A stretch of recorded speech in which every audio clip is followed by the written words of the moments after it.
बीते दिनों आजमगढ़ जिले के अतरौलिया थाना क्षेत्र के वैशपुर गांव में पुलिस पर जोरदार हमला हुआ था। अब जैसे जैसे दिन बीतता जा रहा है, पुलिसिया कार्रवाई लगातार बढ़ती ही जा रही है। जहां एक उपनिरीक्षक की तहरीर पर पुलिस ने 22 नामजद समेत 177 लोगों पर मुकदमा पंजीकृत किया था, तो वहीं अब इस मामले में एक बार फिर से आरोपी अरुण कुमार सिंह की पत्नी रिंकू सिंह की तहरीर पर कुल 14 नामजद लोगों पर मुकदमा दर्ज किया गया है। इस मामले में लगातार पुलिस कार्रवाई में जुटी है। फिलहाल वैशपुर गांव में सुरक्षा व्यवस्था के दृष्टिगत पुलिस तैनात भी है। आइए दिखाते हैं विनोद राजभर की ये खास रिपोर्ट। नमस्कार दोस्तों, मैं हूं विनोद राजभर। आज हम लोग बात करने वाले हैं आजमगढ़ के वैशपुर की, जहां पर पिछले कई दिनों से लगातार पुलिस की कार्रवाई जारी है। आपको बता दें कि आजमगढ़ जिले के अतरौलिया थाना क्षेत्र के वैशपुर गांव में बीते 26 नवंबर को दो पक्षों में मारपीट हुई थी। इस मामले में एक पक्ष का आरोप है, दूसरे पक्ष के बबलू सिंह ने उनके साथ मारपीट की। इसके साथ ही उनकी एक बिटिया को घर में जबरन ले जाकर के दुष्कर्म जैसी घटना को अंजाम दिया। हालांकि 26 तारीख को ये मुकदमा दर्ज नहीं हुआ था।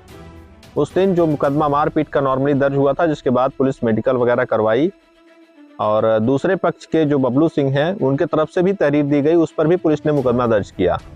ये मैं पहले दिन का मामला बता रहा हूं, जिसमें दो पक्षों में मारपीट हुई थी, जिसमें दोनों पक्षों की तहरीर पर दोनों पक्षों की तरफ से मुकदमा पंजीकृत हुआ था। इसके बाद घटनाक्रम होता है 29 तारीख का, जैसा कि पुलिस के एफआईआर में जिक्र जो किया गया है, पुलिस द्वारा जो एफआईआर दर्ज कराई गई है उसमें जिक्र किया गया है कि 29 तारीख को पुलिस को यह सूचना मिली कि जो दूसरे पक्ष के लोग हैं, वैशपुर गांव के जो दूसरे पक्ष के लोग हैं, बबलू सिंह के जो विपक्षी हैं, उन्होंने जो है बबलू सिंह के साथ अभद्रता या उनके घर वालों के साथ अभद्रता करना शुरू कर दिया और विवाद हो सकता है, ऐसी पुलिस को सूचना मिली। पुलिस ने अपने एफआईआर में इस चीज़ का जिक्र किया है।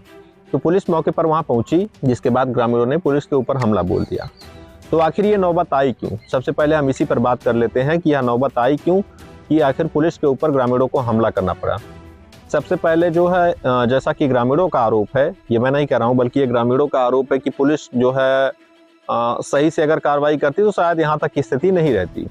जैसा स्थानीय लोग बता रहे हैं कि लड़की की तबीयत उस समय जो है काफ़ी ख़राब थी जब ये हमला हुआ था पुलिस पर।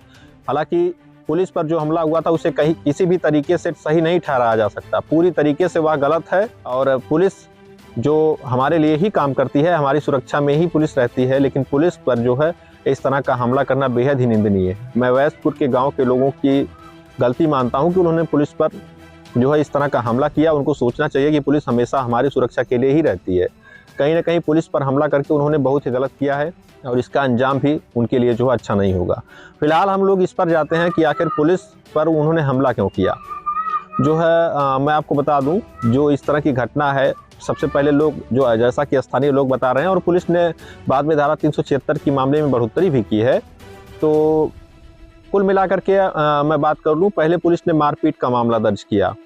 अब इसमें चाहे स्थानीय पुलिस कर्मी की गलती हो, चाहे एसओ साहब की गलती हो, जिसकी भी गलती हो, मुझे नहीं पता है, लेकिन पुलिस को इस मामले में जब पीड़ित तहरीर जो दे रहे थे वही दर्ज करना चाहिए था।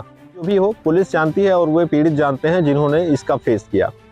फिलहाल मुझे जहाँ तक जानकारी मिली है कि जो है पहले मारपीट का नॉर्मली मुकदमा दर्ज किया गया, उसके बाद मुकदमे में धारा 376 की बढ़ोतरी की गई। तो आखिर अगर जब पुलिस पहले से ही ये चीज़ जानती थी कि नहीं रेप की घटना हुई है तो रेप का मुकदमा होना चाहिए था। अगर नहीं रेप हुई है तो जाहिर सी बात है बाद में धारा आपने बढ़ाई है। अगर रेप नहीं हुई होती तो शायद आपने धारा नहीं बढ़ाई होती। अब ये मुझे नहीं जानकारी है, ये मेडिकल रिपोर्ट में आएगा रेप हुआ है या नहीं हुआ है। लेकिन फिलहाल जो पुलिस की कार्यशैली है, कहीं ना कहीं यह भी संदिग्ध है। पुलिस को कहीं किसी भी तरह से संदिग्ध नहीं होना चाहिए। पुलिस जो सही है, जो भी सही हो, पहला पक्ष सही होता या दूसरा पक्ष सही होता, दोनों पक्षों को ध्यान में रखकर पुलिस को पहले ही सही कार्रवाई करनी चाहिए थी, नहीं तो नौबत यहाँ तक नहीं होती। कहीं ना कहीं पुलिस को भी ये चीज़ें समझनी चाहिए कि विवाद हो सकता है। गांव के बारे में बहुत ज़्यादा तो मैं नहीं कुछ कहूँगा, लेकिन जिन लोगों को जानकारी वाले लोग जानते हैं गांव में किस तरह की जातीय राजनीति चलती है, तो इन सब बातों को लेकर के पुलिस को ध्यान में रखना चाहिए था और यह पुलिस को समझना चाहिए था कि हमें कार्रवाई इस तरह से करनी है कि कहीं कोई आरोप प्रत्यारोप ना लगे। हमेशा पुलिस की कार्यशैली जो है संदिग्ध रहती है, हमेशा पुलिस की कार्यशैली पर सवाल उठते रहे हैं, तो पुलिस को अपनी कार्यशैली में ज़रूर सुधार लाना चाहिए। अब मैं बता दूं आपको, मुझे अपने कुछ सूत्र हैं, सोर्सेज हैं, उनसे जो है एफआईआर की ये जानकारी मिली है। उसमें कुल मिलाकर के 22 लोग नामजद हैं और तकरीबन इस पे 150 के आसपास लोग नामजद नहीं हैं, अज्ञात हैं। तो कुल मिलाकर के 177-78 लोगों के आसपास जो लोग हैं, इतनी संख्या है जिनके ऊपर मुकदमा पंजीकृत हुआ है। अब मैं नाम भी पढ़ देता हूँ जिनके ऊपर जो नामजद मुकदमा जिनके ऊपर हुआ है। अशोक हैं, ओम प्रकाश हैं, इंद्रकला हैं, रवि कुमार हैं, रविंद्र हैं, राजू हैं, हेमा है, संजय, पंकज, मुरली, ग्रीस, रिंकू, अजय, फुलवा, प्रवेश कुमार, सोनू, सुशीला, सनिचरा, मनप्रीति, संगम, हरगुन, अजय और जो है लगभग 150 लोग अज्ञात हैं। तो आप समझ सकते हैं इतने लोगों को नामजद किया गया है, शेष लोगों को जो है अज्ञात में लिखवाया गया मुकदमा। ये पुलिस की तरफ से मुकदमा लिखवाया गया है जो इन्होंने किया था, पुलिस के ऊपर हमला किया था, पुलिस की गाड़ी को क्षतिग्रस्त किया था, उस संबंध में जो है मुकदमा लिखा गया है।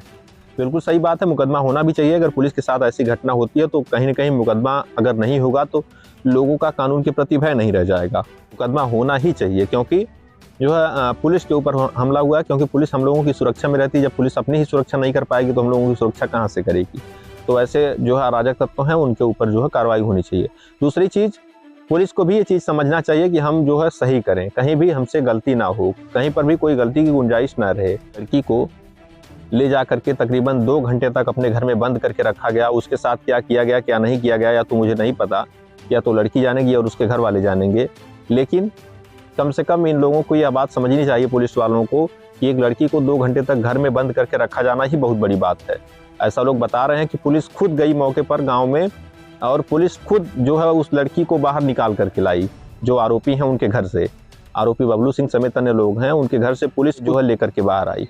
तो ये ऐसे सवाल क्यों आखिर पुलिस पर खड़े हो रहे हैं? तो जब पुलिस जान रही है कि 2 घंटे से लड़की बंद है तो उसके साथ कोई दुर्घटना भी हो सकती है, तो कहीं ना कहीं इनको ध्यान देना चाहिए।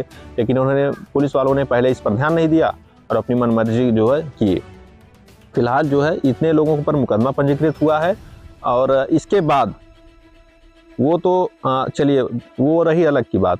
फिर जो है इसी मामले में पहला मुकदमा, जो 2 मुकदमे पहले पंजीकृत हुए दोनों पक्षों की तहरीर पर, फिर तीसरा मुकदमा पुलिस की तरफ से दर्ज हुआ, पुलिस ने एक पक्ष पे दर्ज कराया। वहीं अब इस मामले में फिर जो है चौथा मुकदमा दर्ज हुआ है। इस मामले में जो अरुण सिंह आरोपी हैं, एक आरोपी अरुण सिंह भी हैं, उनकी पत्नी ने जो है मुकदमा पंजीकृत कराया है। कुल जो है 14 लोगों पर नामजद मुकदमा पंजीकृत कराया है और इसमें उन्होंने आरोप लगाया है कि उनके घर पर जो है विपक्षियों ने, जो विपक्षी थे, उन्होंने जाकर के तोड़फोड़ की है और तकरीबन 14 लोग थे, उन्होंने जो है कई तरह की तोड़फोड़ की है, मारपीट की है, मतलब कई तरह के उन्होंने आरोप लगाए हैं। तो ये मुकदमा जो दर्ज हुआ है, ये मैं आपको बता दूं, मुझे कहीं से PDF आया है, ये FIR की कॉपी मुझे मिली है। ये 2 तारीख को दर्ज हुआ, 2 दिसंबर को। 29 तारीख की जो घटना है वो सही है, उसमें कहीं दो राय नहीं है। लेकिन FIR जो दर्ज होना था उसी दिन ये तहरीर ले सकते थे पुलिस वाले और उसी दिन मुकदमा दर्ज भी कर सकते थे। क्या कारण रहा पुलिस वाले जाने और ये लोग जाने। लेकिन कहीं ना कहीं पुलिस की कार्यशैली पर सवाल उठ रहा है और ये बात मैं बार बार कह रहा हूँ। मैं क्यों कह रहा हूँ? क्योंकि पुलिस ने यहाँ पर जो है सवाल उठने लायक काम ही किया है। कहीं ना कहीं पुलिस को ये बात समझना चाहिए कि हमें निष्पक्ष तरीके से काम करना है, किसी के साथ पक्षपात नहीं करना है। तो पुलिस वालों पर जब इस तरह का सवाल उठ रहा है तो जाहिर सी बात है पुलिस को अपनी कार्यशैली में सुधार लाना चाहिए। जिस तरह से SP अनुराग आर्य लगातार जो क्राइम कंट्रोल करने की कोशिश कर रहे हैं, क्राइम कंट्रोल तभी होगा जब पुलिस वाले चाहेंगे। जो SP अनुराग आर्य के जो मातहत हैं, उनके नीचे वाले काम करने वाले अधिकारी हैं या कर्मचारी हैं, वह सही तरीके से काम नहीं कर रहे हैं, इसलिए उनको ध्यान देना चाहिए इस पर। और जो भी इस पर लापरवाही बरत रहे हैं, अभी तक तो किसी पुलिसकर्मी पर कार्रवाई नहीं हुई। लापरवाही कौन बरता है, क्यों नहीं कार्रवाई हो रही है? कार्रवाई होनी चाहिए। जिन्होंने गलती की है, बाद में 376 क्यों आपने बढ़ाया? 376 आप नहीं बढ़ाते। अगर गलत था तो 376 नहीं बढ़ना चाहिए था। और अभी तक कार्रवाई क्यों नहीं हुई है?